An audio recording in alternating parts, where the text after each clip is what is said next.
ทุกคนวันนี้อันนี้เป็นเมนูอาหารแรงของพวกเราเลือดแปลง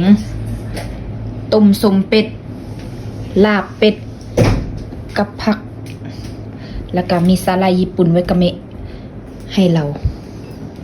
สบายดีทุกคนมื้อนี้น้องไลลากับเอื้อยนุชซี่กับสาวครูอ้ำสิพามาเฮ็ดอาหารลาวนั่นก็คือเลือดแปลงเป็ดลาบเป็ดแล้วก็ต้มสมเป็ด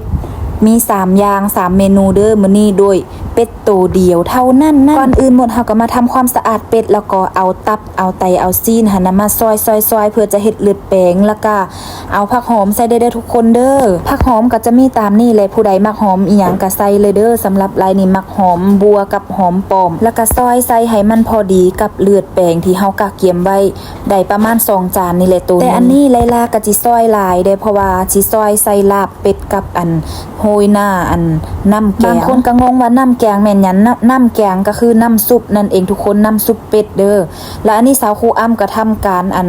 สำเร็จเนื้อ เพื่อสิเฮ็ดต้มสมเป็ดแล้วก็ทั้งหม้อหั่นสิเฮ็ดอันลาบเป็ดเด้อพี่น้องเด้อสิเฮ็ดหลายหน่อยนึงแล้วตอนนี้เฮาก็ได้ต้มสมเป็ดแล้ว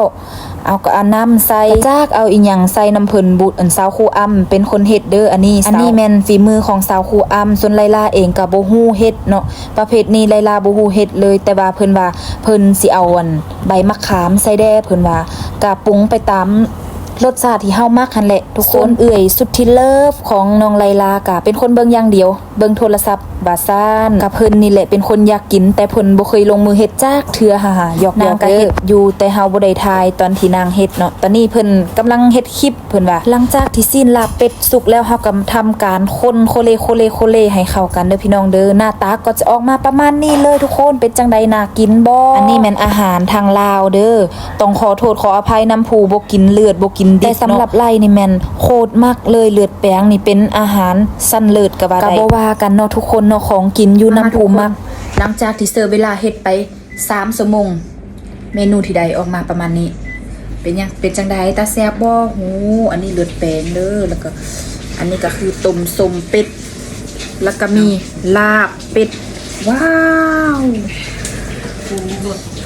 ก็บ่ฮู้ว่าอยู่ที่ประเทศไทยนี่มีบ่เนาะอันห้านปิ้งเป็ดแล้วก็ห้านเลือดแปลงเป็ดแต่สำหรับอยู่ที่ลาวนี่คือโคตรหลายเลยเด้อยังบ่ทันได้ลองไลลาแนะนำให้ไปลองอยู่ประเทศลาวเด้อเพราะว่ามันเป็นอาหารชั้นเลิศเลยทุกคนก็ว่าได้ถ้าผู้ใดไปประเทศลาวแล้วยังบ่ทันได้กินเลือดแปลงถือว่าบ่ได้ไปฮอดประเทศลาวได้ทุกคนยังบ่ทันฮอดเทื่อว่าซั่นมามักเผ็ดจุกๆจริงว่าสับสันจุ๋โทรศัพท์อ่านไทยหมกงามเลยตอนทำอินนะเอามาโคตรแล้วบุแจงเนาะโอ้เป็นดีเนาะเลือดเนาะนี่เด้อทุกคนเด้อเลือดแปลงเป็ดเอามาเผ็ดใส่เด้มึงเคยทำผมให้มึงเมอีนี่พวกอันซูเปอร์เฮดยูรีแลกขนาดกันว่านะจังไปเสียค่าทั้งผมไปเสียค่าตะกอกตะกร้าอย่างมันเขาเปลี่ยนระบบมือเลยบ่ได้ไปโดนนะไปจะเจอไหลมาตอนนั้นมาทุกคนกินเลือดแปลงนี่อันนี้เป็นอาหารทางผักทางประเทศลาวเด้อประเทศลาวพี่น้องฟังลาวเอามาเอื้อซะเด้ขออภัยในความยุ่งเหยิงทางหลังนะโอเคไม่เป็นไรห้องผู้สาวก็จังซี่แหละห้องผู้สาวคนงามนะไม่คุยกับปีกดูเผ็ดคุยกับปีกเอากะปิขึ้นมาโอเค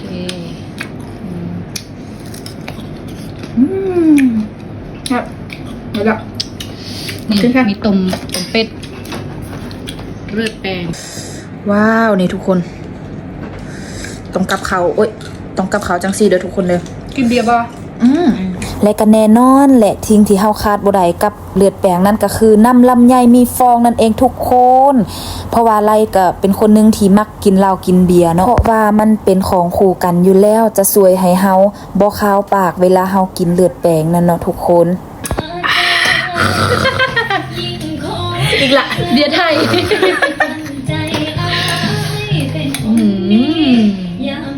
เย็นเบาๆนะเจ้าสาวเสิร์ฟหลังจากที่เป็นแม่ครัวมาแล้วไล่ก็ยังเฮ็ดหน้าที่เป็นสาวเสิร์ฟ เบียร์ให้กับเอื่อยๆเฮานำเด้อไลลาอยากเย็นเองเพราะว่าคนอื่นเย็นหั่นน่ะมันซ่ามันบ่ได้ใจและก็แน่นอนคำยอดฮิตของคนลาวเวลาตำจอกนั่นก็คือเบิดจอกเด้อทุกคน